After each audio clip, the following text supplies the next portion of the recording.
بلا آخر ایک شام انہوں نے خودکشی کا فیصلہ کر لیا۔ وہ دونوں آمنے سامنے بیٹھے تھے، درمیانی میز پر زہریلے دودھ کے گلاس رکھے تھے۔ وہ ایک دوسرے کو اشک بار نظروں سے دیکھ رہے تھے، آنکھوں میں ازدواجی زندگی کی 5 سالہ رفاقت کے خوبصورت لمحات ایک ایک کر کے گزر رہے تھے۔ 4 دن پہلے تک ان کی زندگی خوشیوں سے بھرپور تھی، مگر پھر حالات نے پلٹا کھایا اور اچانک ان کی زندگی کے پرسکون تالاب میں اعصاب شکن حالات کا بھاری پتھر آ گرا۔ فہد اپنی کمپنی کا قابل ترین ملازم تھا۔ اپنی محنت، ایمانداری اور اعتماد کی بدولت وہ بہت جلد ترقی کر کے جنرل مینیجر کے عہدے تک پہنچ گیا۔ اس نے کمپنی کے مالک کا بھروسہ اور دل دونوں جیت لیے۔ کمپنی نے بھی اس کی محنت کا حق ادا کرتے ہوئے ہر طرح کی مراعات سے اس کو مالا مال کر دیا۔ اس کی بیوی ایک بین الاقوامی ایئر لائن کمپنی میں ایئر ہوسٹس تھی۔ ایک دن وہ ڈیوٹی ختم کر کے ایئرپورٹ لاؤنج سے باہر نکلی۔ وہ خیالوں میں مگن روڈ پار کر رہی تھی کہ اچانک ایک تیز رفتار کار کے بریک چرچرائے، خطرناک ٹکر لگی اور فاطمہ کی آنکھوں کے آگے اندھیرا چھا گیا۔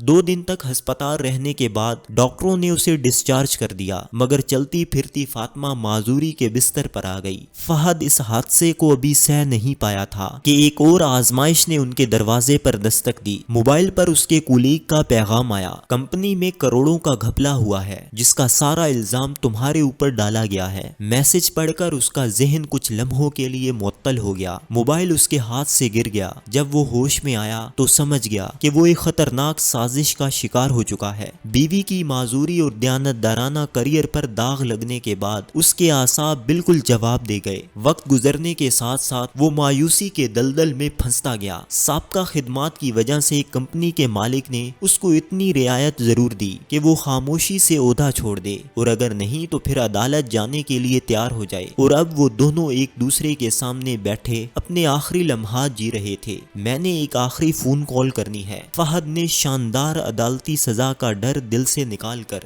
باس کے سامنے اپنی پوزیشن واضح کرنے کے لیے فون اٹھایا، تاکہ مرتے ہوئے کوئی روگ دل میں نہ رہے۔ دوسری طرف کال ملنے پر اس نے کہا، سر میرے خلاف بڑی سازش ہوئی ہے۔ میں نے ہمیشہ ایمانداری اور محنت سے کام کیا۔ مجھے کسی چیز کی لالچ ہے اور نہ ہی خوف۔ مجھے خود پر یقین ہے۔ میں ہر طرح کے الزام کا مقابلہ کرنے کے لیے تیار ہوں۔ فون بند کر کے اس نے موبائل رکھا، لمبی سانس لی اور ہر طرح کی مایوسی کو ذہن سے جھٹک دیا۔ اچانک اس کو یوں لگا جیسے وہ ایک اذیت ناک قید سے رہا ہو گیا ہو۔ فاطمہ اس کی آنکھوں میں موجود ہمت اور حوصلے کو دیکھ کر حیران رہ گئی۔ فہد کی خود اعتمادی کی طاقت فاطمہ کو بھی زندگی کی طرف لے آئی۔ وہ سمجھ گئی کہ زندگی اتنی بے مول نہیں جس کو چند بدترین حالات جب چاہیں ہم سے چھین لیں۔ مایوسی کے گھنے چھائے ان کے چہروں سے ختم ہو گئے۔ وہ دونوں مسکرائے۔ فہد اٹھا اور فاطمہ کی ویل چیئر کو باغیچے کی طرف لے گیا۔ اللہ تعالیٰ کی دی ہوئی زندگی کو کسی وجہ یا بلا وجہ کے ختم کر دینا خودکشی کہلاتا ہے، جو کہ ایک اخلاقی اور قانونی جرم ہونے کے ساتھ ساتھ آخرت کا خسارہ بھی ہے۔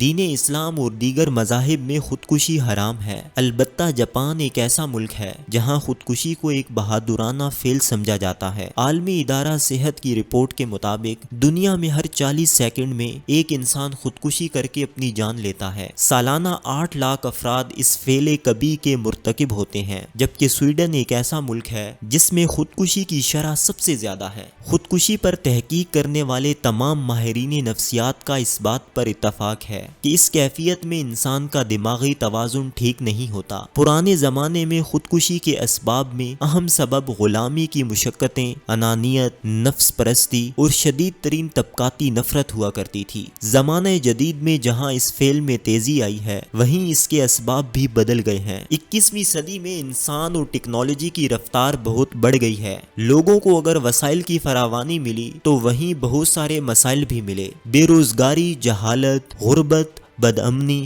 اور مہنگائی نے باہمی اشتراک سے انسان کو ایک بیماری میں مبتلا کیا جس کو ڈپریشن کہا جاتا ہے۔ ماہرین نفسیات کے مطابق 90% خودکشی کرنے والوں کی بنیادی وجہ ڈپریشن، مایوسی اور بے سکونی ہوتی ہے۔ مایوسی ایک ایسا مرض ہے جو ناشکری سے پیدا ہوتا ہے۔ انسان دوسروں کی خوشحالی دیکھ کر اپنی نعمتیں بھول جاتا ہے اور ناشکرا بن جاتا ہے۔ یہ عادت اس کو مایوسی کا شکار کر دیتی ہے۔ انسانی زندگی میں جب کچھ کچھ مشکل حالات آ جاتے ہیں تو حل تلاش کرنے کی بجائے ان کو سوچ سوچ کر بڑا کر دیا جاتا ہے، جس کا لازمی نتیجہ یہ نکلتا ہے کہ دل و دماغ اور اعصاب جواب دے جاتے ہیں۔ انسان سمجھتا ہے کہ اس مشکل کا کوئی حل ہی نہیں۔ یہیں سے مایوسی جنم لیتی ہے جو بڑھتے بڑھتے ایک خطرناک دلدل کی صورت اختیار کر لیتی ہے، اور انسان غیر محسوس طریقے سے اس دلدل میں پھنستا جاتا ہے۔ اگر اس کو بر وقت کنٹرول نہ کیا جائے تو انسان خودکشی کی حد تک بھی جا سکتا ہے۔ زندگی میں کوئی بھی مشکل یا تکلیف انسان کی استطاعت سے باہر نہیں ہوتی۔ اللہ نے اس تمام کائنات کو انسان کے لیے ہی پیدا کیا ہے، تو کیا اب انسان میں اتنی بھی طاقت نہیں کہ وہ ان مشکلات کا مقابلہ کرے؟ یقیناً ہے، بس ضرورت ہے تو ہمت اور حوصلے کی۔ شیخ سعدی رحمت اللہ علیہ فرماتے ہیں، بلی جب بے بس ہو جائے تو وہ شیر پر حملہ کر دیتی ہے۔ اپنی حیثیت سے قطع نظر بلی خود سے 1000 گنا زیادہ طاقتور درندے پر حملہ کر دیتی ہے۔ یہی مثال انسان کی زندگی کی بھی ہے۔ مشکلات اور ناموافق حالات دھاڑتے ہوئے شیر کی طرح آتے ہیں۔ اب اگر ہمت اور حوصلہ نہ ہو تو یقیناً وہ شیر ہمیں دبوچ کر کھا جائے گا، اور اگر بلی کی طرح ہمت اور بہادری کا مظاہرہ کیا جائے تو جلد ہی حالات سدھر جاتے ہیں اور انسان مایوسی کے خطرناک دلدل میں پھنس کر ڈوبنے سے بچ جاتا ہے۔ یہ اقتباس قاسم علی شاہ صاحب کی کتاب ابر مسلسل سے لیا گیا ہے۔